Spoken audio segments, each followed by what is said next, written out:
Taskmaster. No!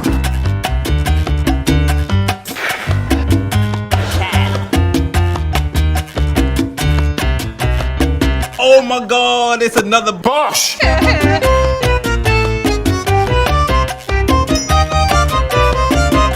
What's up everyone, Adam from FWCI, and in this video I'm gonna be doing a tier list. I think I've done a tier list before. I don't remember what it was for, but I like the idea of this, and I'd like to do more of these. And people have asked me in the comments, they'd love to see me try to rank the series of Taskmaster, and that's exactly what I'm going to do here. Now, in this video, it's going to be from seasons 1 to 10. That's going to be the cutoff.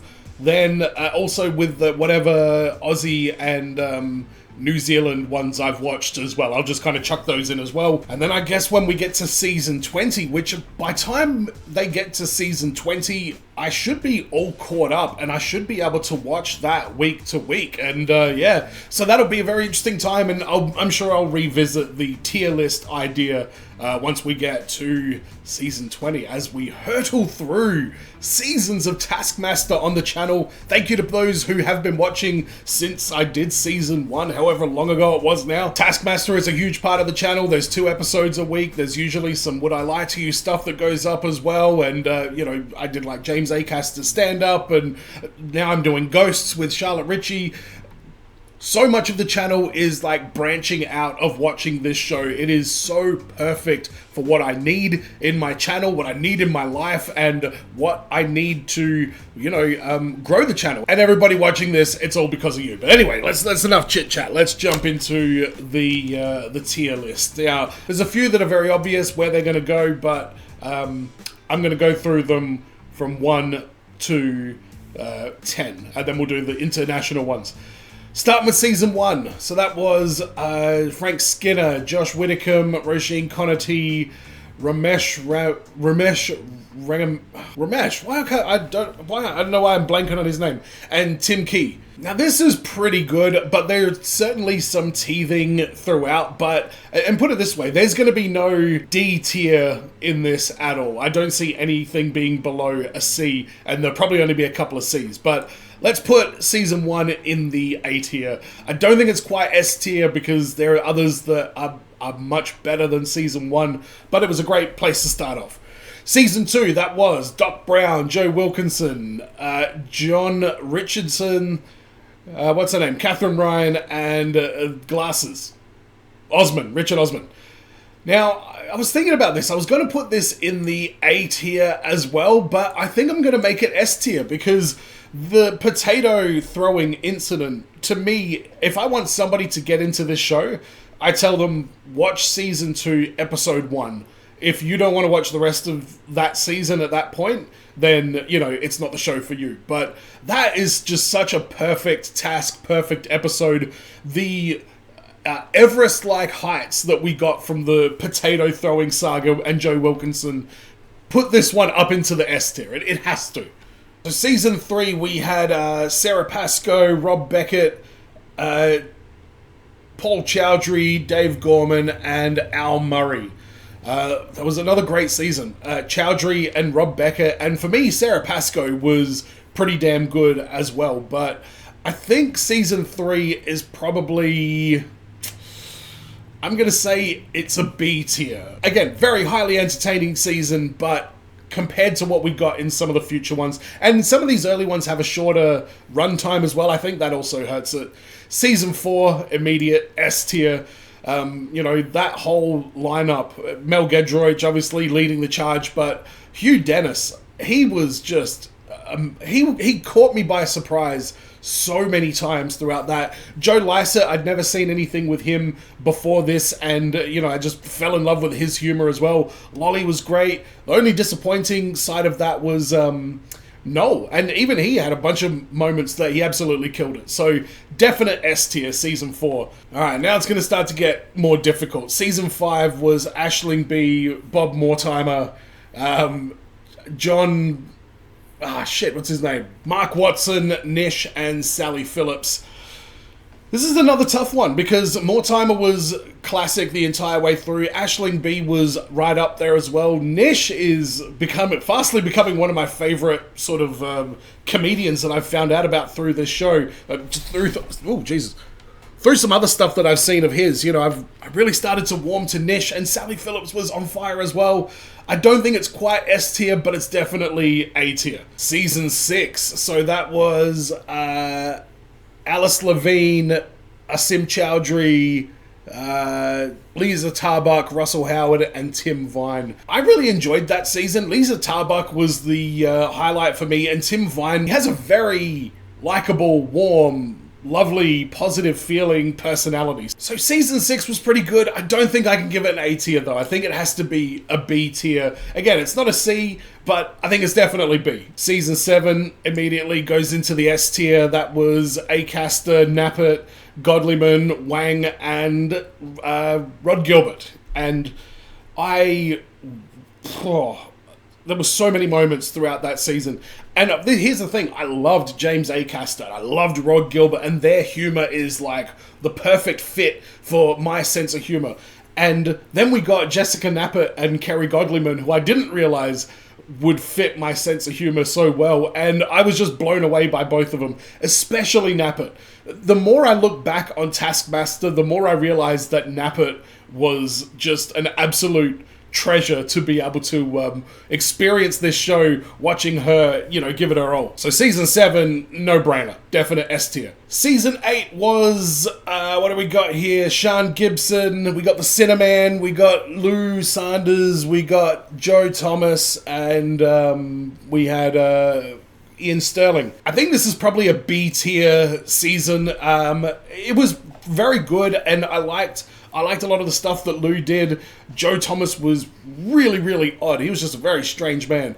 Paul Sinha, he would just pop up every now and then with a really good sort of line. Sean Gibson was a delight, and the intensity of Ian Sterling, you know, kind of carried it as well. But I don't think it quite lives up to, you know, season 1 and season 5, for example. Okay, now we've got season 9. Dave Baddiel, Ed Gamble, Joe Brand, Katie Wicks, and Rose Matafeo.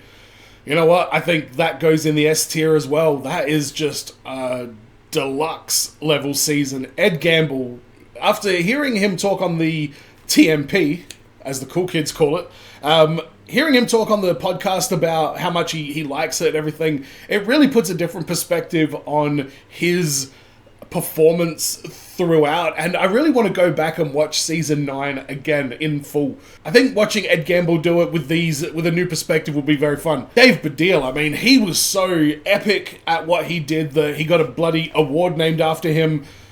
Joe Brand, I loved her. As apathetic as you could possibly be, and it just fit the situation perfectly. Compared to like Rose and Ed, for example, Joe was just a great sort of palate cleanser, I guess. Katie Wicks was really odd and very strange, but I still found her enjoyable. And Rose Matafeo, you know, I gave her the MVP for my season, so she was definitely a highlight. And yeah, a lot of good tasks on that season as well. Then we had season 10. That was the first of the COVID seasons. So that is Mawan, Daisy May Cooper, Catherine Parkinson, Johnny Vegas, and what's his name?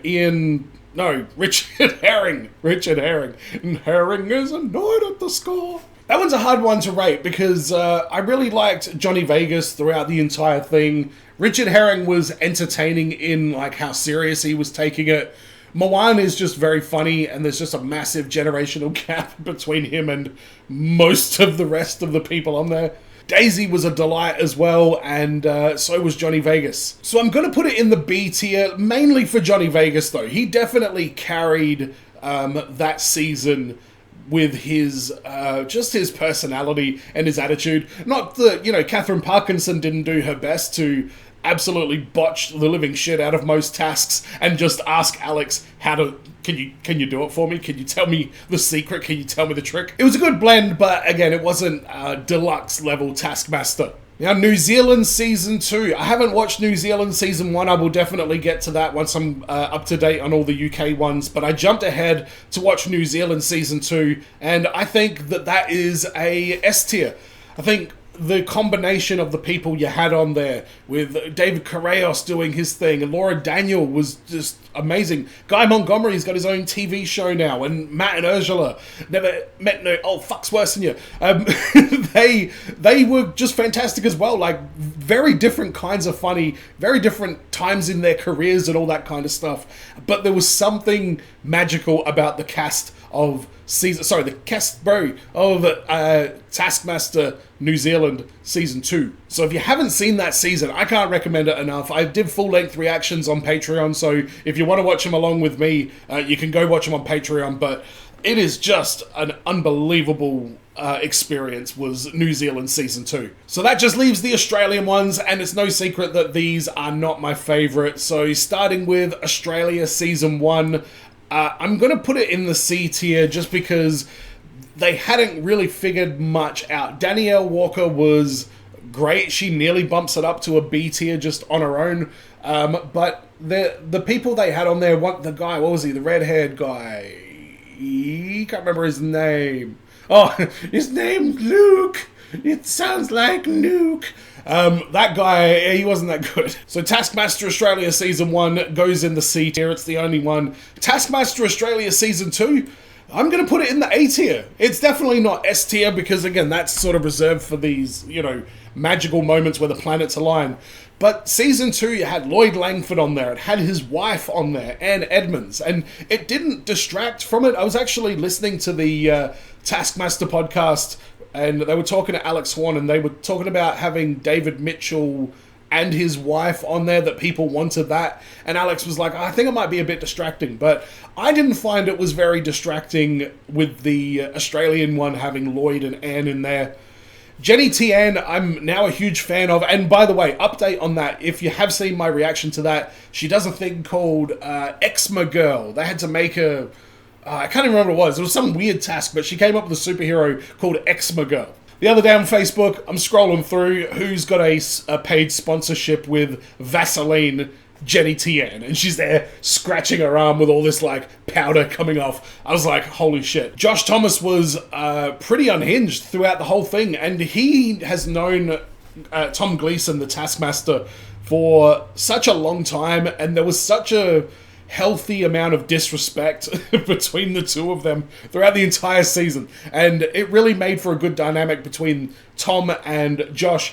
Will Anderson, I thought he was great. I don't think I gave an MVP for that, but it probably would have been Will. Oh no, I think I gave it to Jenny. But Will was up there as well. He was just, you know, a lot of fun. But there were some truly memorable moments from Taskmaster Australia Season 2, and that's why I'm putting it in the A tier along with Season 1 and Season 5. And there you have it. That's what we've done. That is the final decree. It is decided. Let me know in the comments what your thoughts are on this one. Give me your tier list ranking for your favorite or least favorite seasons of Taskmaster. Let me know in the comments if you've seen the New Zealand Season 2 or if you've seen the Australian Season 2. If you've only watched the UK ones, I can't recommend those two seasons in particular. And why not go to patreon.com/FWCI and you can watch it along with me. And as always, everyone, be well, stay safe, look after your friends, ta-ta, farewell. Crikey. Take Paul on the perfect first date. 18 minutes. Be ready. Wear something nice. Okay. Low cut. Oh no. Paul loved it. Look at his little face. Did you love it? I don't know. Yeah, I think he loved it. He was this far from saying, spank me, mummy.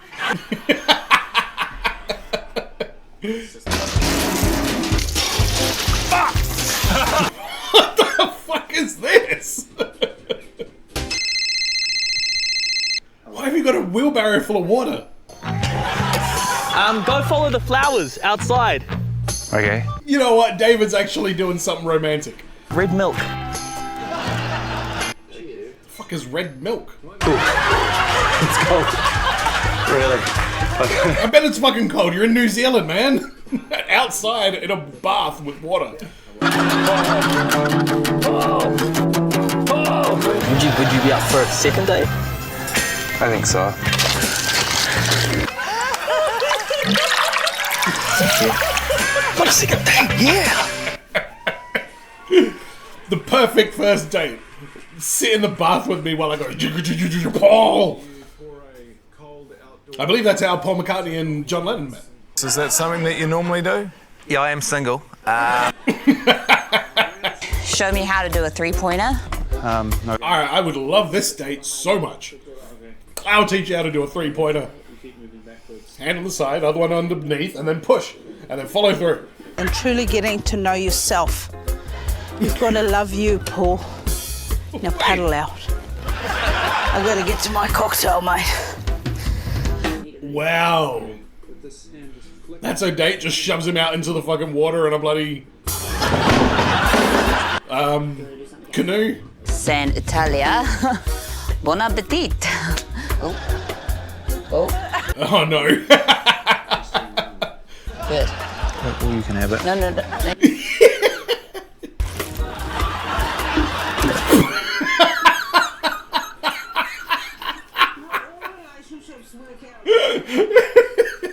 It's quite hard. Ooh, that was a full-on kiss. That was a juice that I sent out his way. It's not my fault he can't catch.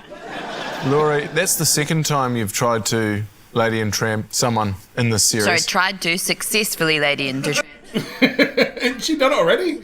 basketball, board games. The board game wasn't hugely fun. Yeah, but... She went up to cook pasta while I played one-person chess. Would you like to come on a whirlwind adventure? Yes, please. Welcome to beautiful Miami, Florida. Green screen. Miami, Florida. Perfect. Perfect. Allowing to mix you a non-alcoholic pina colada. Tell me a little about yourself. I'm Paul. Interesting. Football teams play football against your favourite team. Fulham. Fulham FC. Goal to Fulham! They've won the Champions League! This is great. And the national drink of France. The remnants of a pina colada. I didn't realize the pina colada was native to so many different countries. Why is he corpsing? Why is he corpsing? What was in that pina colada? That's okay. Or are we just 4 pina coladas deep at this point? Taxi!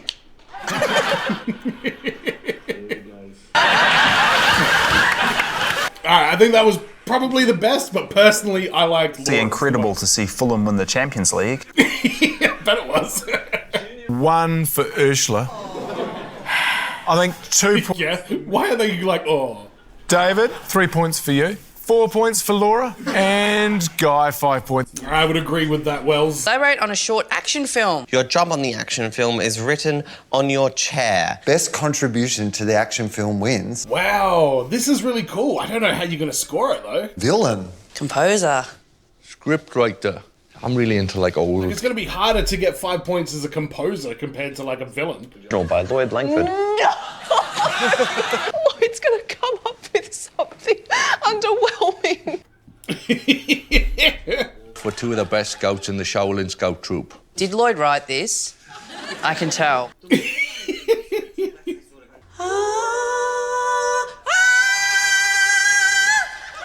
Punches, kicks, headbutts.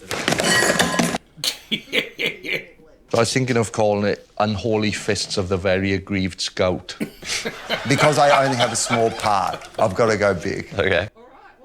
Oh God, Will, go I can't huge. wait to see my vision brought to life. Oh, I'm so excited for this. What have you been saving for us?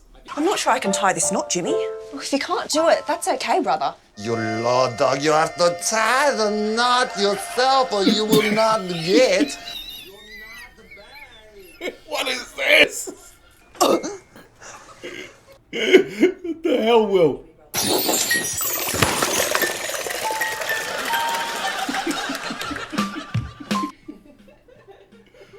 Alright, so 20 years have passed, now what's going on?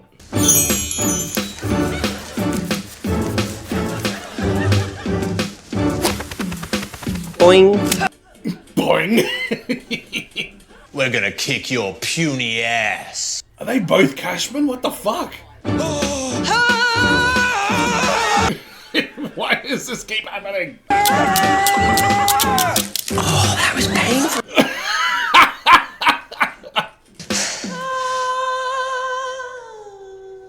He's back.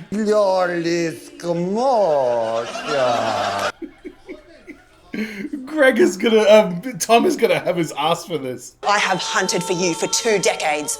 I have earned every scout badge but one.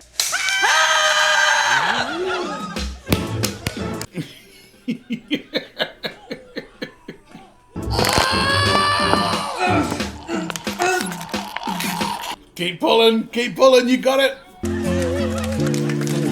Maybe we should go on a second date. Your rope, was that a rope badge? I can hear her screaming. She's screaming. I don't hate this song at the end, by the way. Before we go into any details about this, that was a lot of fun. The best contribution to it, though. Oh, there's so many things to consider. It definitely wasn't the score, as good as that song at the end was. Jenny was pretty good. The script was pretty outrageous. The sound effects were all good. I think Will. I might just be too biased at this point because I badly want Will to win.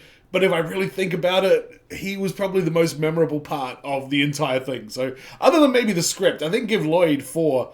Oh, but then that's probably going to win it for Lloyd. God damn it.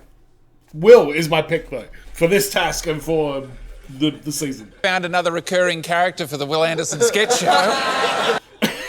Oh, God, please no. So I'm going to give 1 point to Lloyd because the script was... What? There's so much Everyone else in the imagination production complained about it. Really? So 1 point to Lloyd. I'm giving 2 points for Will Anderson's recurring character. What? Oh, Gleason, I hate you so much.